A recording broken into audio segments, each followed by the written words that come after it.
Muito bom dia, meu irmão, minha irmã, aqui do canal da Esperança. Manhã com Jesus está no ar. Hoje nós vamos falar sobre fé contra todas as dificuldades. É o quinto tema dos 13 temas que nós estamos estudando. É um prazer ter você conosco, aqui conosco.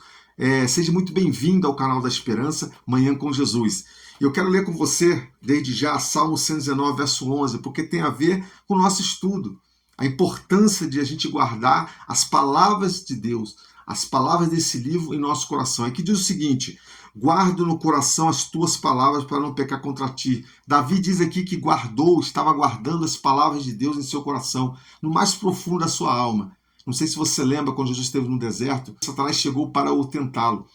E muitas das palavras que Satanás usou foi usando a palavra de Deus, a própria Bíblia, e também os seus enganos misturados com as verdades. E ele faz assim conosco até hoje. E Jesus combateu dizendo o seguinte: está escrito.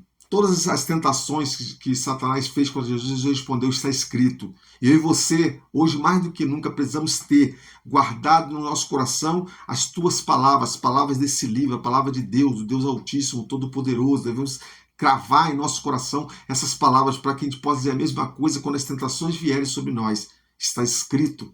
Está escrito. Mas Satanás não vem pessoalmente, envia pessoas. Você conhece pessoas, conhece igrejas que pregam heresias, que pregam mentiras. Nós vamos falar um pouco sobre isso, sobre essas heresias, como elas foram implantadas, como é que chegou até nós hoje.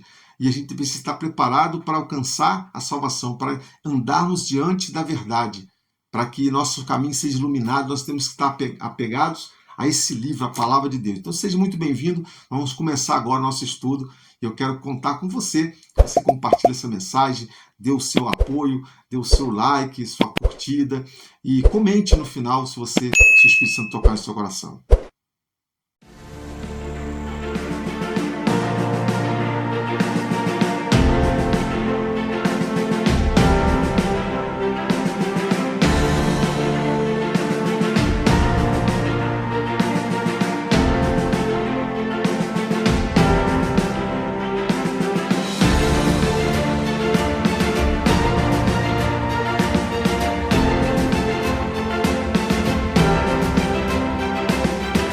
Grande conflito.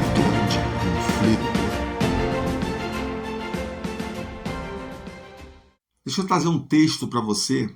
Eu quero que você coloque esse texto no seu coração e medite sobre esse texto. Olha o que diz aqui. Os reformadores protestantes tinham algo de que as pessoas do século XXI precisam desesperadamente: um propósito para a vida. O renomeado psicólogo americano Philip Guzman fala de pessoas que levam vida sem propósito. Olha o perigo de viver uma vida sem propósito, meu irmão. Suas crenças são superficiais. Poucas coisas de real significado são importantes para elas. E não tem nada pelo qual vale a pena morrer. Por isso, não tem nada pelo qual vale a pena viver. E quando nós vamos à história dos reformadores, as crianças, homens e mulheres, que faziam a reforma protestante eram diferentes, aqui diz. Eles tinham um propósito duradouro pelo qual valia a pena viver. Aquilo em que acreditavam importava e não estavam dispostos a comprometer a sua integridade. Negar crença era negar a própria identidade. Meu irmão, o estudo dessa semana que nós vamos fazer, nós veremos ensinos bíblicos transformadores e eles dão base para o verdadeiro significado da vida. Compreender essas verdades nos preparará para a crise final do conflito entre o bem e o mal. Nós fomos chamados a continuar a batalha dos reformadores. Podemos descobrir o Deus grande e suficiente para todos os desafios. Aquele que dá sentido a propósito da vida, como nada no mundo jamais poderá nos dar. Então preste atenção no estudo da semana. Veja a importância de você termos um propósito, como os homens do passado tiveram, e você como cristão.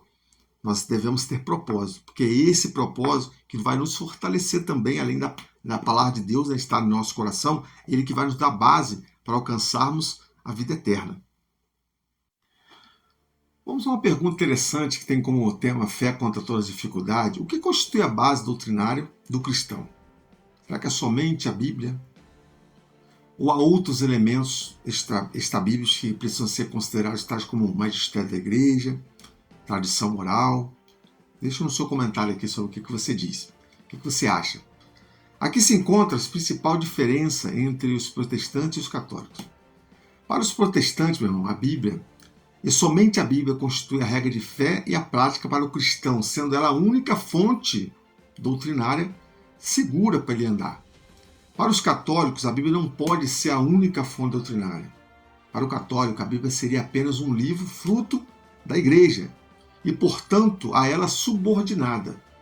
A tradição oral registrada na patrística, bem como o magistério da igreja, tem primazia no que se refere à questão das fontes doutrinárias. É a igreja que interpreta a Bíblia e está, portanto, acima da Bíblia. Olha que coisa, olha, o ponto é contraditório completamente. As visões protestantes e as visões católicas se distanciam ainda mais quando o assunto é salvação. Para os católicos, a salvação é concedida por meio de um somatório entre graça e obras de caridade, que o cristão deve praticar. Para os protestantes, a salvação é pela graça, e somente pela graça, sem necessidade alguma de boas obras para a obtenção do mérito diante de Deus. Tais diferenças surgiram mais evidentemente e se identificaram a partir do movimento da reforma iniciada por Martinho Lutero. Sola Scriptura, você já ouviu falar nessa palavra? Bem, um dos maiores legados deixados pela reforma, meu irmão, foi o princípio da Sola Scriptura. Por século, a Igreja Católica foi detentora da palavra de Deus e fez mau uso das Escrituras Sagradas. Somente o clero podia interpretá-la. Somente a Igreja tinha a palavra final sobre os textos sagrados. Se ao menos a Bíblia, nesse momento da história, fosse seguida à risca, seria menos pior. No entanto, a Igreja se valia de interpretações pessoais de acréscimos às palavras que ali estavam, chamadas apócrifos, das opiniões de magistérios da Igreja, da tradição da Igreja, ou seja, a Bíblia acabava por ocupar uma posição de inferioridade. Mas como ninguém tinha acesso às Escrituras, o que a Santa Igreja fazia era lei, virava lei. Com Wycliffe, Martinho Lutero e os demais reformadores, a Bíblia voltou a ocupar o seu papel na cristandade, essa é a verdade.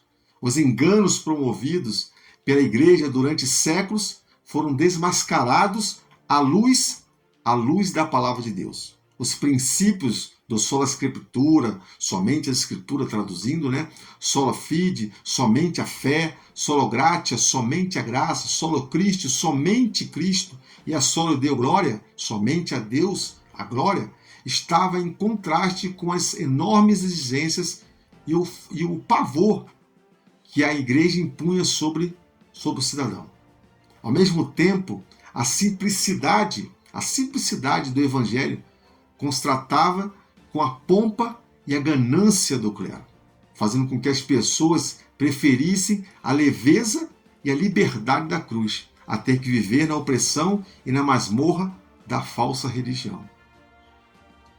A exaltar a Bíblia, ao colocá-la no centro de onde deveria advir toda a doutrina, a reforma foi como um grande farol em meio à tempestade e às densas trevas que cobriam a Europa. Ao raiar a luz, obviamente, esta incomodou bastante a igreja na época. Uma contra-reforma, então, foi iniciada a partir da Igreja Católica. Infelizmente, milhares de pessoas morreram com a que ficou conhecida como a Santa Inquisição. Essa palavra você já ouviu falar. Mas não morriam, porém, sem esperança. Ao contrário, agora tinham alegria em servir a Cristo e, se fosse necessário, dar a vida por Ele. Infelizmente, muitos hoje sequer vivem pela palavra, quanto mais morrer por ela. No grande período das trevas da Idade Média, o medo era a principal ferramenta da igreja. Ninguém podia discordar da igreja. Ninguém podia ler e interpretar a Bíblia por si mesmo. Ninguém teria salvação senão através da igreja. Seu slogan, que até hoje perdura, foi: fora da igreja não há salvação. Para manter as pessoas debaixo de suas ordens, foram criadas doutrinas heréticas como o inferno eterno. Inclusive, igrejas protestantes hoje aderiram a essas mentiras, a essa grande mentira do inferno eterno. Purgatório, indulgências, confissão auricular, entre outras mais. Pessoas davam altas somas de dinheiro e bens e propriedade para a igreja a fim de obter o perdão dos pecados e receber, enfim, a salvação. Os ricos, por os mais ímpios que fossem, sempre recebiam a salvação, pois tinham condições de pagar por ela através de indulgências. Aos pobres restava apenas o medo, obediência absoluta a tudo quanto a igreja dizia e as penitências que ela dizia que deveriam fazer. Em meio a essas densas trevas, surgiu alguém dizendo que a salvação só pode ser obtida pela graça de Cristo e que não há necessidade de indulgências, de penitências, de obra. Só precisava aceitar a graça redentiva do Mestre. As pessoas não mais precisavam recorrer a um pecador para obter o perdão dos seus pecados. Isso foi como um bálsamo para as pessoas. Só o fato de agora saberem que poderiam ter a salvação sem precisar pagar por ela, de que não precisavam fazer penitências ou se confessar a homens, mas ir diretamente a Jesus, trouxe alívio indescritível a quem teve contato com as grandes verdades trazidas pela reforma e pela palavra de Deus. Olha o que diz Romanos 11, verso 6. Leia comigo. Mas se é por graça, já não é pelas obras. De outra maneira, a graça já não é graça. Se porém é pela obra, já não é mais graça. De outra maneira, a obra já não é obra. Um dos pontos principais trazidos pela reforma foi a salvação pela graça, por meio da fé, independente das obras. A má compreensão, entretanto, do papel da obra pode levar o cristão à desobediência e à rejeição prática da graça de Cristo. Por não entender plenamente o papel das obras, o próprio Martinho Lutero chegou a declarar que a carta de Tiago, que mostra o valor das obras, era uma carta de palha. Mas então, como conciliar a fé com as obras? A resposta é simples, meu irmão. A fé é para a salvação. As obras sempre serão resultado da salvação recebida. É possível que uma pessoa que não crê em Deus e rejeite sua palavra tenha boas obras de caridade, mas isso não significa que terá salvação. Porém, para aqueles que receberam a salvação pela graça, é impossível não demonstrar isso através das boas obras.